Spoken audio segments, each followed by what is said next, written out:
Se fosse o Corinthians ou o Flamengo, estaria estampado em todas as primeiras páginas de todos os jornais do país. Mas como não é, o tratamento é um pouco diferente.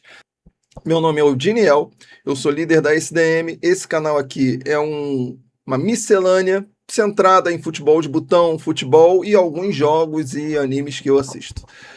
Seja bem-vindo e se você gostou, curte, comenta e compartilha. Bem, galera, o assunto agora é fair play financeiro e a necessidade de debate. Olha, o tom aqui não é crítico, de fato. Porém, é um tom de reflexão. Eu não estou falando que o clube está certo ou errado no que está fazendo. Eu estou falando que o fair play financeiro ele é muito necessário, principalmente para proteger os times.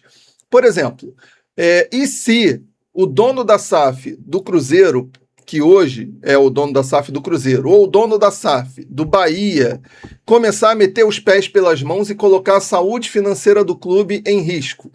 E se fizerem a mesma lambança que a 777 fez no Vasco, piorando a situação financeira do Vasco?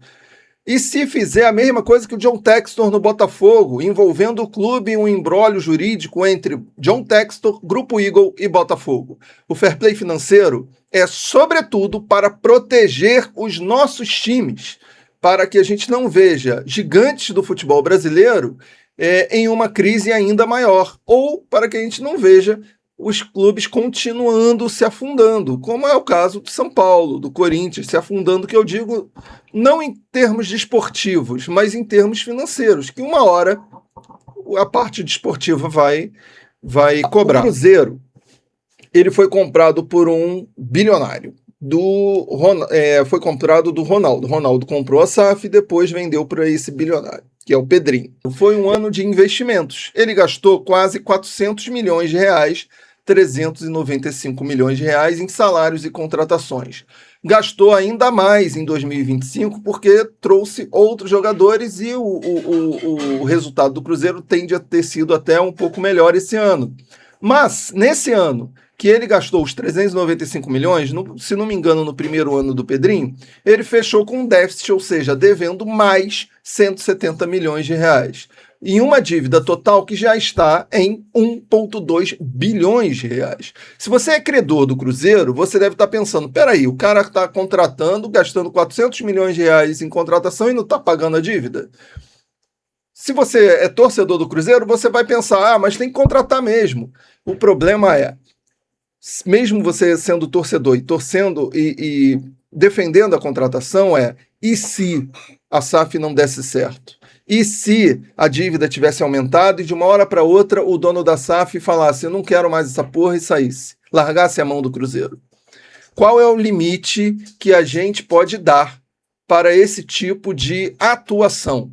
O Botafogo, no ano em que ganhou Libertadores e Brasileiro, se não me engano, publicou um balanço financeiro negativo. Ou seja, mesmo com as conquistas, o balanço financeiro do Botafogo fechou no negativo. Então, essa parte é que a gente tem que começar a debater. O Corinthians acabou de ganhar um campeonato, a Copa do Brasil, investindo sem ter poder de investimento, aumentando seu endividamento.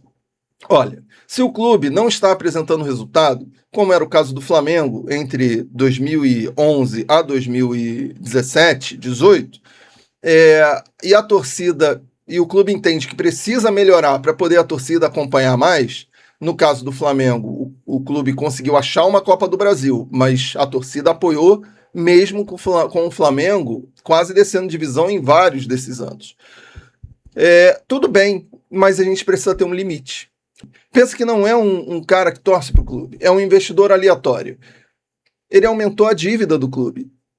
Os credores não receberam um centavo e se o cara simplesmente desaparece ou sai, o clube se vê numa situação ainda pior do que entrou. Por isso que o fair play financeiro deveria delimitar alguns parâmetros, alguns critérios. Você pode investir sim, mas você não pode fechar o ano no negativo. Seria um critério. Você pode investir sim, mas no primeiro ano você pode até fechar no negativo, no segundo ano você tem que diminuir esse saldo negativo em 50%, no terceiro ano você não pode fechar no negativo. São sugestões, tá?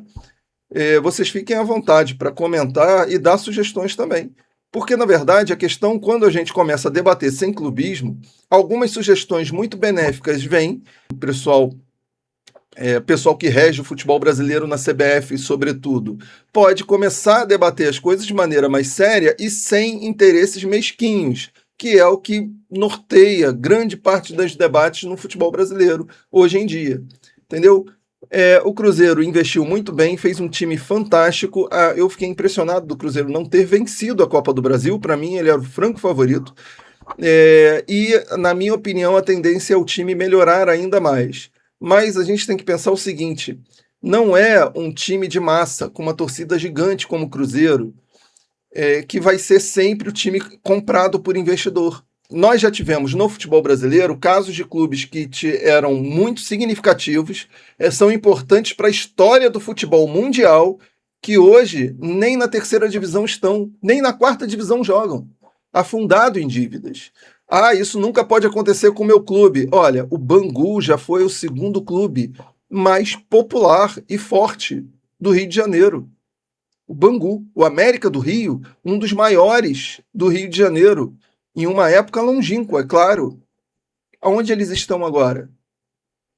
Se bobear, nem na quarta divisão do Brasileirão eles estão disputando. Eles devem estar na Série B, C do Campeonato Carioca, afundado em dívidas.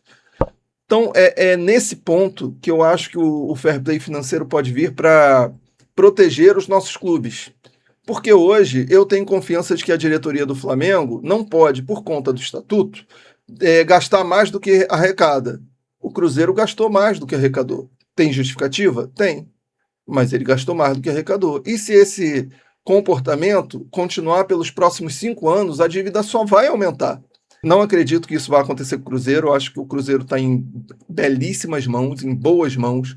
Eu acho que as pessoas no Cruzeiro são muito responsáveis e estão muito bem.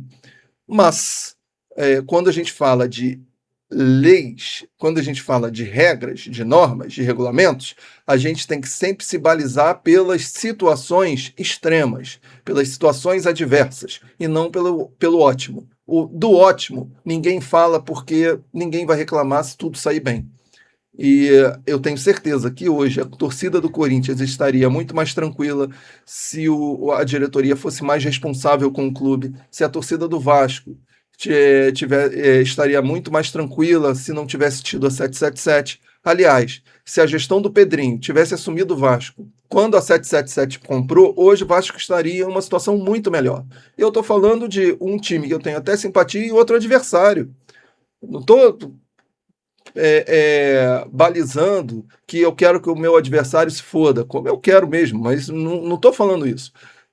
O sentimento de torcedor do Flamengo, eu posso torcer para ver o Botafogo se ferrando, o Vasco se ferrando, mas como torcedor do futebol brasileiro, eu quero que o meu time vença, mas não quero que os meus adversários, que eu não trato eles como inimigos, vão para a bancarrota.